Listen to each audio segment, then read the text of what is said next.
While we try to be as helpful as possible, this podcast should not be considered as professional or financial advice. It contains general information only, and you should seek out professional advice for your own personal circumstances before making any financial decisions. Welcome back, guys. I'm Julia. And I'm Nick. And I'm Ryan. And this is the Enthusiast Lab.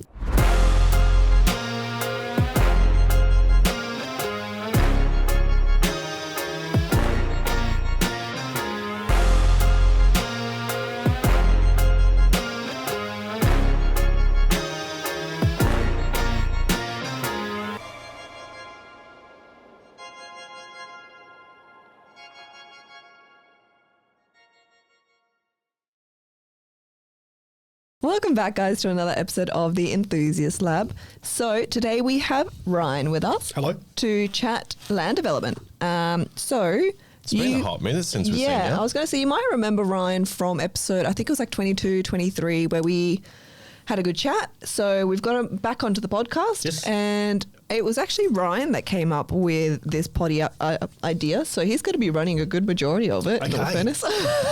Thank you. As my notes, we'll wing that. Yep. So let's kind of, do you want to introduce yourself again? Yeah, so I'm Ryan. I'm the land sales person up at Kingsford at Bullsbrook. So I work for a company called Oakland Developments. We've got a more or less what do you call it? A master plan development. Master plan development. Yeah. Just out the window. Straight out. Straight out the window. Master plan development of 2,500 lots. To date, we've developed probably 400 to 500. So we've still got about 10 years of that project to go. Beautiful. Beauty. Killer. And that's obviously Bullsbrook is in that northeast corridor of Perth. Correct. Yeah. So 25 minutes from the airport? 25, 30? Yeah, perfect. And then from the city about 40, 45. Well positioned, yeah. Yeah, Well killer. positioned. So today we're going to be talking about the stages of land development. So Nick and I have done a couple of episodes about land and kind of site works and all that kind of stuff, but we haven't really... Untitled land, how to understand all that shit. Yeah, so we kind of scratched the surface on land, and we thought this is actually a really great episode. We went on site with Ryan to have a look at the 5 stages of land development, and we took a whole bunch of drone shots. So if you guys are watching on YouTube, you'll see lots of photos come up covering us, showcasing what we're talking about. Yes. But let's dive in. So stage 1. So really, I got you guys up there last weekend because we're in a position where we've got 5 different levels of construction going on. So it was really good to see it eye to eye, and sort of take you out and give you a sort of broader view of the processes that we go to, because it's not just a delivered block at the end of the day. So we started off with just going out to vacant land. Yes. So as a developer, that's what you've got to find, that's what you've got to buy, and obviously do your feasibilities on that to make sure that your return comes through. So stage 1 that we went to was just a virgin piece of land. So Virgin piece of land. So you can see that the process that we go to. So when a developer buys that section of land, it's 2 to 3 years before, or maybe even more, before you actually start seeing work on that land. So right. And just to for the people that aren't watching on YouTube, a virgin piece of land is what I would describe best as like a farmland. You've still got your trees, your shrubs. There's no works on it. It looks like a farm property. Yep, exactly, sort of thing. Yep. So what we did there, when you buy a piece of land, you've got to go through all of your approval processes. So you need Western Power approval, you need Water Corp approval, you need environmental approval. So, and also depends on the zoning of that land once you've bought it. So from a developer of our size, you're more or less buying what we did as an old farm, which is pretty much zoned not the correct way, sort of thing. So it's rural. It's a rural zone, isn't it? Exactly, and that normally has its own challenges as well. Effects and all that sort of stuff. So you've got your rural land, you've got to go through your zoning process of urban deferred, and you've got to get it up to urban. So that can take, depending on the size and all those sorts of things, up to 2, 3, maybe even 4 years or more. Sort of thing. So before you've even turned to dirt, you've got all of those approval processes to go through. So this urban development that you need to be able to do a subdivision, what exactly is that? Is that you have to sit with like engineers or something to show like what it's meant to be and then present that to the council? How does that work? The process is huge. It's huge, So the process is huge. So you've got to go through all those levels of government approvals, all those sorts of things, until you can get it to a position where you can start developing and selling and then turning that into the houses. Okay. In saying that, like during that stage, there's obviously costs involved that the developer's already having to put through, I'm guessing, for like applications and talking. Yeah. So it's not like just conversations and then get approval and then start spending money. Correct. They're already starting to, pour some money into this without even turning soil. Yeah, so from our point of view, you can see how much of an outlay there is before we've even made sales and settlements coming back through on that land, if you know what I mean. So it's obviously a big process in regards to that. Right. Okay, cool. So carry on. Okay, so we went out and had a look at the virgin land. We've gone through all the processes of development and all those sorts of things. Then we can start construction. So obviously, once all your approvals in place, your designs have been done, your feasibilities have been done and all those sorts of things, the construction starts and you've got to appoint what we call a civil contractor. So the civil contractor is the one that comes in and then starts all that process for us sort of thing. So the viewers will see obviously the photos that we've been putting through the vacant land, and that's the start of the project. Sort of thing. Okay. So we moved on to the next section that was available to us that we saw. Yes. And you've seen from a construction point of view, we came through, when construction starts, you'll start taking all the topsoil away and all those sorts of things to what we call benching or levelling.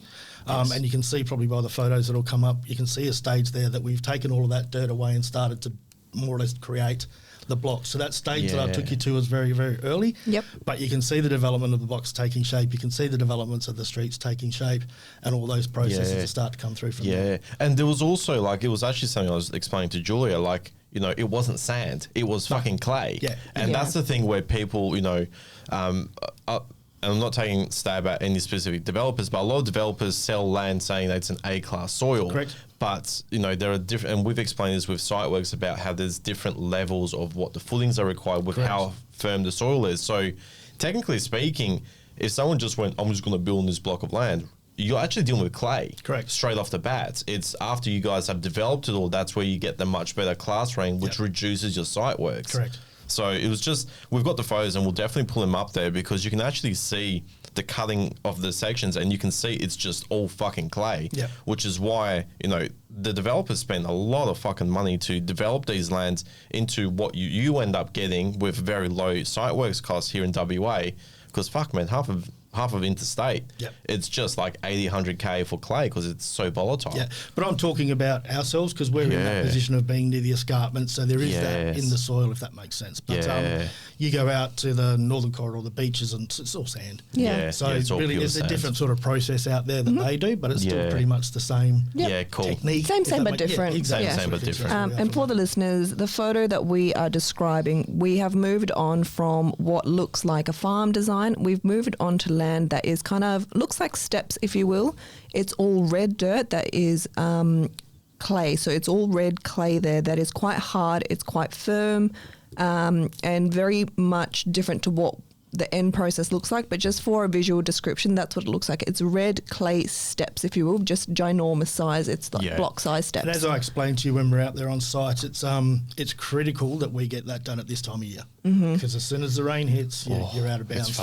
You're out of bounds for 3 or 4 months, if that makes sense. So you sort of got to time your construction schedules to make sure that you're doing the right things at the right time. We refer to that as your bulk earthworks, effectively. So it's not that stage that you're doing, but you did see out there that there's 3 or 4 more that we're doing to get done at this time of year so that when the rains come, you can focus on different things as well. Absolutely, because otherwise you're fucked because clay is so reactive. So you're going to lose on months when you can actually just, but like you said, if you organise it correctly, you can maximise with each season to to maximise your development. That's correct, Yeah, perfect. Carry on. So then we took off onto another stage and you can see, the viewers will see that in the photos as well, it's what we call the import of clean fill. So obviously there's different types of, as you mentioned, when it comes to footings and all those sorts of things, we take the dirt down to the clay and then we put 2 metres of clear fill in. So it's like the analogy that I can use is if you go to the beach or whatever and you spill your bottle of water on the sand, it's going to drain all the way through. Whereas if you go to a clay and you pour your water onto the clay, it'll pull, if you know what I mean. So we get to that point of taking all of that clay away, bringing in the clean fill of 2.5 metres, and then I'll leave that over to you. That's your difference in your footings when it comes to sand compared to clay or an S-class, which is an S-class site is a mixture of clay and sand. And just before Nick starts, again, for the listeners, what we're talking about now, we have brought in, on the pictures you'll see that we've brought in 2.5 metres of white sand that sits on top of the clay. So I think I even took a video, but it's a huge amount of sand that sits on top of the clay, and then your house will get built on top of that. And this is what Nick is going to be explaining when it comes to footings. You're no longer going to be building on clay. You're now going to be building on the soil because there's so much soil put on top of what the clay is. So this is the next stage where you bring in what Ryan says is clean fill. I'm calling it sand, but that's what it looks like. It's 2.5 meters of white sand that then gets the rest of the development. It's white sand? Or is it yellow? White. Yeah. White sand. Yeah, it is white. That goes on top of the thing, on top of the clay. So the whole footings aspect really is, it's the core structure of before your slab goes down. So what actually happens is when we do have these sites developed, like when they're ready to be built on, we get the engineer out there to do those boreholes, those inspections. And what they do is they actually drill into the ground, so through a lot of the topsoil that they do, all the way down. Usually it fluctuates on how deep, 800 mil, 800 to 1.8. 800 to 1.8. So basically between 80 to 1.8 meters deep. And they're trying to see, because, you know, that's, your footings go so deep in, and then what you see on your pad is up. It's like an iceberg, basically. You see the top of it, but then the bottom is a lot deeper. So what to people hold don't it. recognise is the footings are pretty much holding the weight of the house. Absolutely. Your slab's just holding your carpet. 100%. Literally, yourself and your carpet. That's all it's holding. That's what it's holding to. Yeah. So, and that's what it's basically all about. So when these these inspections get done out in Bullsbrook, normally you get a or a B1 footing. So even though it's an A-class soil, there are 3 different levels. So it means that it's a nice sandier site. It's easier to work on. That means that there's less less Rio, so less concrete, less support that's required, because the movement isn't as bad. Correct. So because it's much easier to build on sand than it is on clay. Because what happens with clay, like what Ryan was explaining, is when you pour the water onto clay, the water basically pulls. It's very reactive. So you can imagine now pulling all this weight of a home onto that same soil. It's going to cause so much more movement, which means that you have to dig a lot deeper to try and hold it to be more stable. Whereas with sand, it's much easier. It's a lot more compacted, and it just holds itself there. So it's much more ideal. In saying that, basically out there, you're pretty fucking clean. The soil, if the developers from Oakland out in Kingsford were not putting this topsoil in, I can guarantee you everyone would be fucking falling off their chair to try and see how much it costs to actually do the site works. Yep. But in order for these guys to do what they're doing, there's more costs. But spending the money up front with these developers, which we have done actually an episode about this, when developers spend a lot more money in these developments, it's the reasons why the land may be a bit more expensive, but then your works or the money that you need to pay for the builder is a lot cheaper, because that work has already been done. Yeah, so it's just a matter of who's doing it. Is it the developer or is it yourself? And in this case, the developer is doing most of these works, which is saving you guys a shit ton of money in the long run. So you might be able to explain this better from a cost point of view.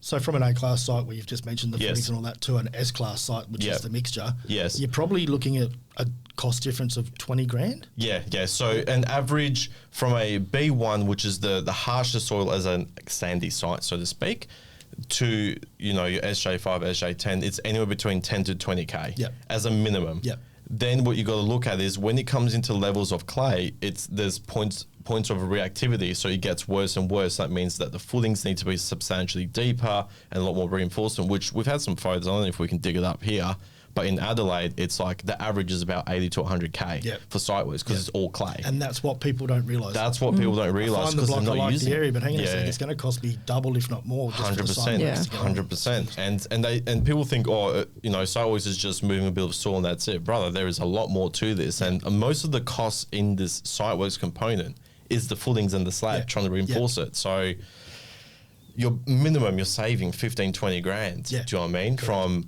For the developer to actually do the right works up front, which is then giving you that much better soil. And it happens quite a lot. There's a lot of other areas as well that do it, but we do know that it's always been very consistent, which is a very positive thing that I do have to give you guys at Oakland. It always comes in the same. Yep. There's no fluctuation. We've had other developers do it, and then there's been a fluctuation of, oh shit, we actually did hit clay. Yep. Oh, this one was actually a bit better. But for us and with builders, I can say this on behalf of fucking builders too, consistency is king. We need to know what we're dealing with all the time, so then we know what we can fix and to work the best, so that we can narrow those prices down, pass on those costs, those savings and costings to the client. Otherwise, if we don't know, we have to continually charge more and then work it back. Do you know what I mean? Which might lose a deal for a business. And for Oakland to put that much sand on, I mean, we're talking about tons of sand. Like, There's a cost. Like, There's a couple. It costs so much to put so much sand on, just to save, for the client side to not have to pay so much site work. So, I mean, obviously, you save a little bit on the builder, you pay a little bit more on the land, or vice versa. The land developer doesn't do it, and you pay a little bit more with the builder. So it all evens out. But, that's a huge stage for a developer to do, and it does take time. And with Bullsbrook being so windy, Exactly. wild how much sand. That's a whole different thing that we need to talk about. But the thing is, as well, as the photos would have probably already been put up, but that stage that I took you to is before the retaining's gone in, before the street levels come up. So you've got a really good perception of how much was in there, because that's usually hidden by the retaining. Yeah. So, I mean, you're just seeing it the flat little block. You didn't see that much sand Exactly. going in. So that was a good little episode also to show you what actually goes in before all that 100%. starts. Yeah, definitely. To give you some sort of perspective as well. I should have put a disclaimer at the beginning of this episode to watch this episode on YouTube. Yeah, sorry people that are listening. Go switch over now, guys. No, the thing is, they can still listen to this, and then if they go, actually, I do want to quickly, scroll through and see the images, just jump on fucking YouTube and just mark the time. This is a mark very the time. visual episode. Yeah, this is going to be a very visual episode. You can only do so much with Spotify on on that, but it's definitely worth it. And plus, it gets us a couple extra views, so it's a win-win for me. Anyway, carry on to the next stage, pretty much. Next stage, where did we go? We went over to stage 13. Yes. We went over stage 13, which is a stage that's probably 70% way through construction. So that's where we saw the retaining walls and stuff starting to be built. So the levelling, the layers and all those sorts of things, as well as giving you a good perspective of going from that clean fill stage and what's the next. So you can see the roads getting developed. You can see the blocks now benching out, the retaining wall going in. So that was a good perspective of that. So when the retaining walls are in, it's a coast home from there. Because ultimately it's just the streets and you're levelling out the block. So that was a good sort of example to show you of a block that's the next step. Yeah. Exactly, sort of thing. So how does it work with the services? Obviously, all the sites out there that have main sewer, that have main water, that have power and NBN. How does that work in this construction stage? Because I don't think we were able to see too much of it. I think we did take we did. We took a photo. So you can see there was a couple of open trenches where all those services were in. Okay, sort of thing. So that was where we took those photos of the sewer and all that sort of stuff coming through, the drainage.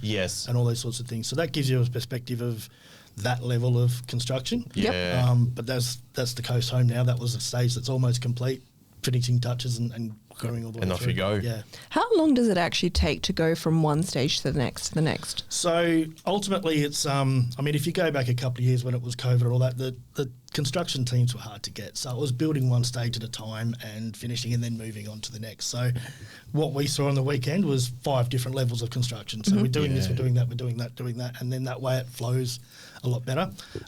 Construction time frames from our point of view are roughly around 10 months. That's starting to come in now. Okay. Yeah, right. So it's not people aren't waiting as long for their titles anymore. Yes. Preferably you go back a year and a half ago where I was selling a title block. Yeah. That was great, but we're not in that position. We went gangbusters last year and I think everyone did. Yes. So I have no choice but to sell in advance now. Yep. So we are selling, I don't like to sell more than 6, but we're getting that down to 6 now. Yes. But even not, to me that's still too far away. I'd like to get 6 them, months turn them over away. quicker, but that's better than what the industry standard's been for quite some time. 100%. So then from, and what it looked like was kind of, you could see where the roads are meant to go. They're kind of sandy roads rather than your, paved. The blocks are visible. The blocks are visible. You can see because the retaining's in, so you can easily distinguish the one block to the next, or you can see that there's 2 blocks there and then steps down the next 2 blocks. You can see where the roads are going to be going. You can see everything taking shape. Yeah, exactly. And then we moved on to stage 4. So the stage that we were at there was almost, I'm going to have to say about 90% of the way through the construction. So as you can see, the first layer of road base is down. We'll pop those photos up. The retaining was all in. The blocks were all levelled. So we're at that critical point now of being close to getting the titles, if that makes sense. So was that the PC stage or is that just before? That's the next one. That's the next one, sorry. So this was the one where we went down to the shops, they were the reloaded blocks and all that sort of stuff. So as you can see in the retaining, we only had to build the stairs to access the blocks. First level of road was in, we only have to put the curving in and then put the second layer down and we're done. So that gave you a perspective of that next level. Sort of thing. So moving on from 13 where it was still half done. That was the sort of, we're almost there. Yep. Yes. So we went from there. Yeah, perfect. So yeah, right, you explained that very well. Yep. So I don't need to re-explain that one. You explained that very well. I don't need to. And then the last stage. So that was a stage that we call practically completed. So practical completion is when we're finished. City of Swan have come through and done their approvals. Western Power have come through, have done their approvals. Watercorp have come through, have done their approvals. So the blocks are finished. So we can't apply for a title of the block until all the clearances have been received. Right. Gotcha. So people just think because the blocks Title. complete, Yeah, I'll you get can my see title them. next week. Yeah. Yes. It's not. You still got to go through an approvals process. So they've all got to come out and tick them off, which means everything's connected, everything's ready to turn on and power on and go. But then still you've got to go through an approvals process yet again. And the approval process, is that with Landgate? Yeah. Okay. So obviously we get all those approvals, package them up, go to Landgate, put the application in. That's where our downfall is right now. So Landgate are running a little behind. Just a tad. Just a little behind. Just So a tad. people can still see their block, access their block from a builder's point of view. You mentioned Yes. before, get in, do your site surveys, do your soil testing. Yes. So all of that's still progressing. And then when the title comes through, you guys are ready to get on site 100%. as quick as you can. Yep. Sort of thing. So that's Which is where what we do. We're Yeah. always the first ones Yeah, on site. exactly, sort of thing. So We get up. What's up? What's up? Yeah, but the thing is, like, we explain this to clients, like, we start the process early while it's, you know, still in untitled stage, while you guys are finishing developing it. We're getting the contracts, pre-starts, permits, as much as possible, so that once your PC, you let us know that practical completed, so it means it's basically ready to go. We send the survey and engineers out to get the final bits. By the time you guys, because of the wait time we have at the moment with Landgate to issue titles, by the time that's ready, we've got all of our approvals ready to rock and roll. You get the final, they settle, get the build permit, and we're on site. So I'm answering 100 questions a day of when are the titles coming.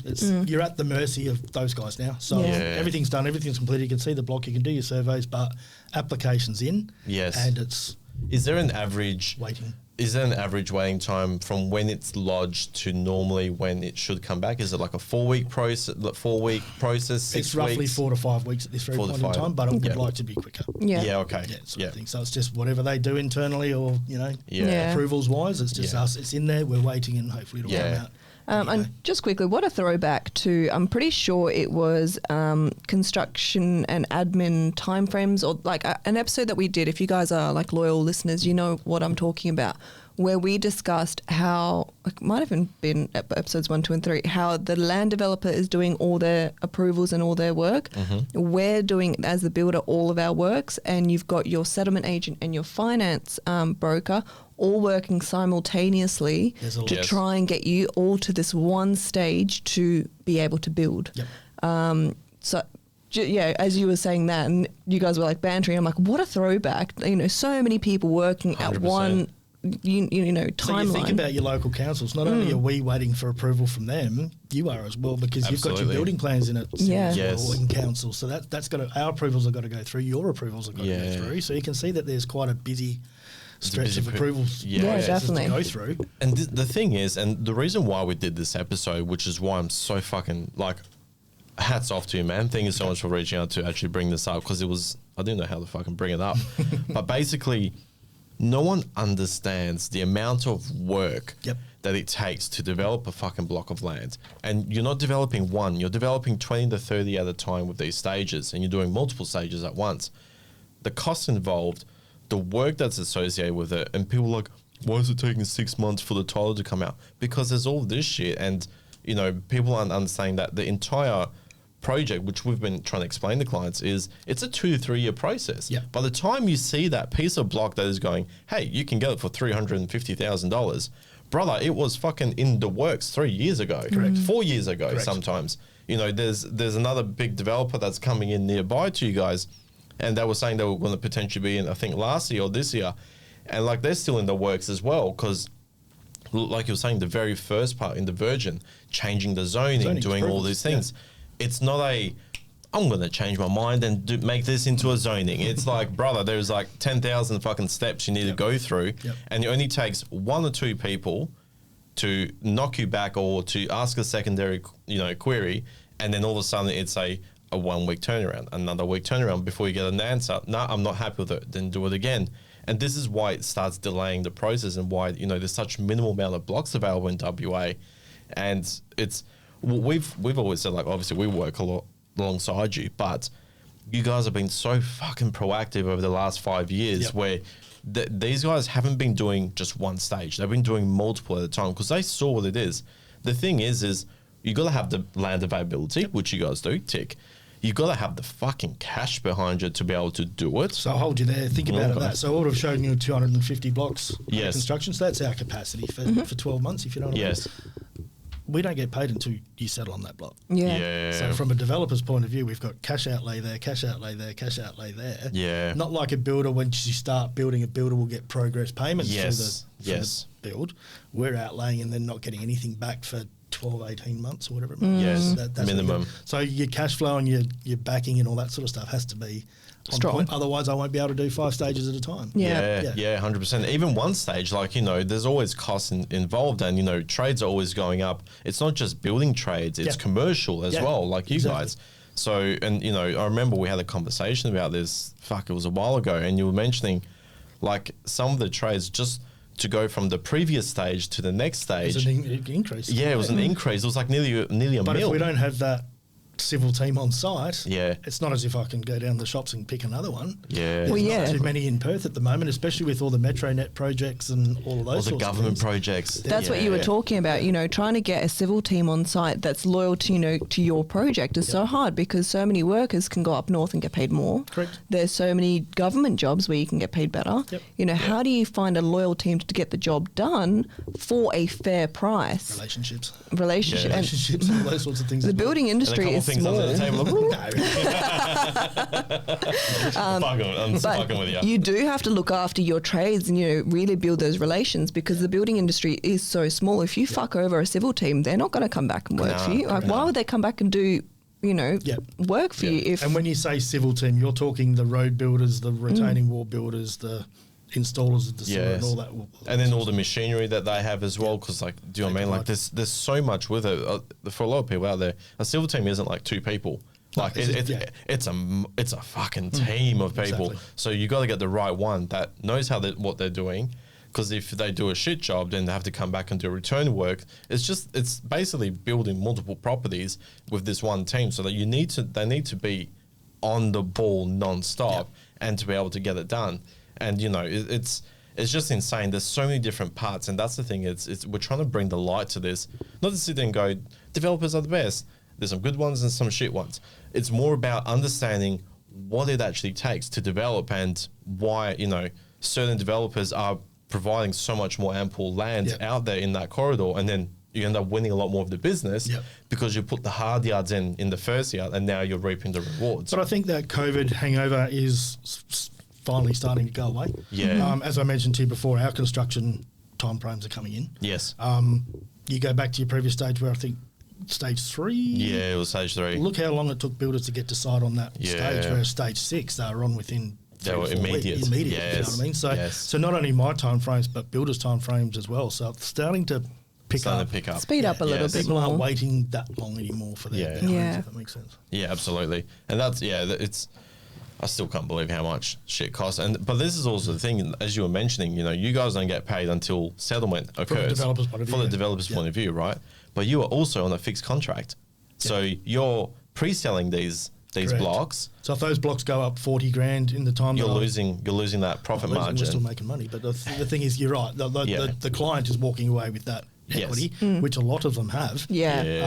Stupid amounts. The lady that doesn't want to live in Bullsbrook. Yeah, good old Ash. Good old Ash. Shout out to Ash. Ash and Ben. She's done really well. Yeah, 120k on the same block. Give or take, yeah.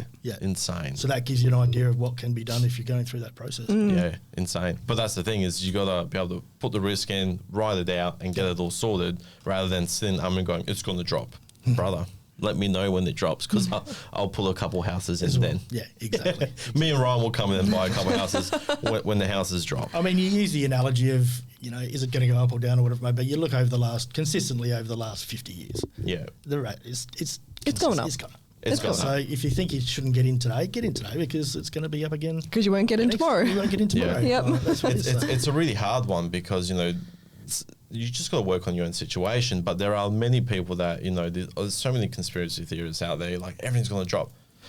Man, how about you just look at doing shit for yourself? Yep. And let everyone else ride their things, because if you just continually wait, I'll never forget, I was in the display when I first started in the industry, right? This was 2017. And we were selling one of these monstrosity of a plane. It was my big 4-car garage when I first started. 300 square meter home. So it was a monster house. It just fit on a 450 square block, right? It was 200,000 for the build. Okay. Aircon, painting, flooring, blinds, stone bench tops, right? Yeah. And the amount of people that used to fucking walk in and be like, you're full of shit, this is fucking too expensive. Yeah. This, you can't build it for 450,000 now, just the house. Not at all, yeah. And I'm like, where are these people now? Because they're sure as fuck aren't knocking on the door going, oh, fucking I told you so. Yeah, exactly. It's one of those things where people just need to realize, like, things just cost more. Yes, you know, you can have the dispute about the whole age, you know, the wage gap, and there's not enough, you know, wages being increasing for what it costs. But the reality is I'm really concerned about the fucking next generation of people that need to build a home. Yep. Because they're not going to be able to fucking afford it. Yep. We've got some of the best, you know, income per capita in WA because of the mining, etc. And if people don't want to go down that path to earn a lot more, fuck, they're going to be struggling. You'll need 2 incomes. You need 2 incomes. Yeah. Do it that way. It's scary stuff, but...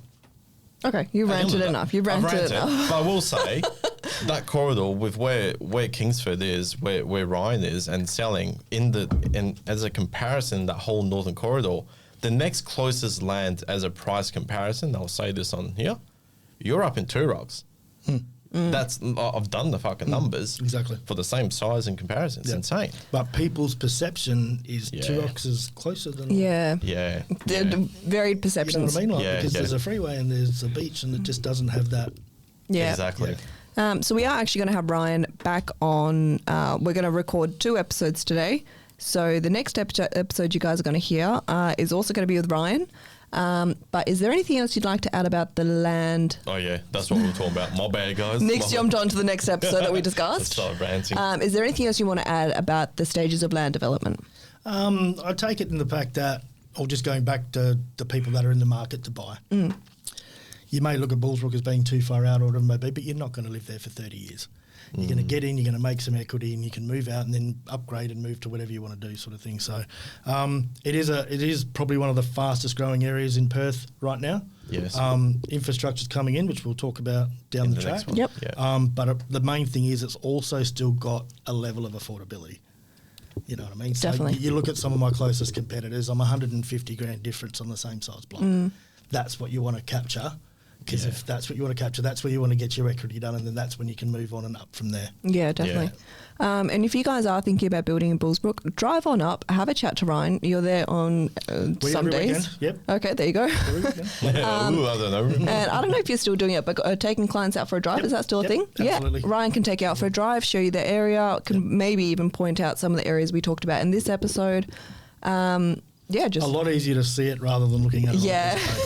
Definitely. Absolutely. And that's the thing, is like, you know, the fact that you'll be able to take out the time and show people what's going on and what there is. The estate actually presents really well for itself. You get that feel of rural, but you're in the city. Yeah.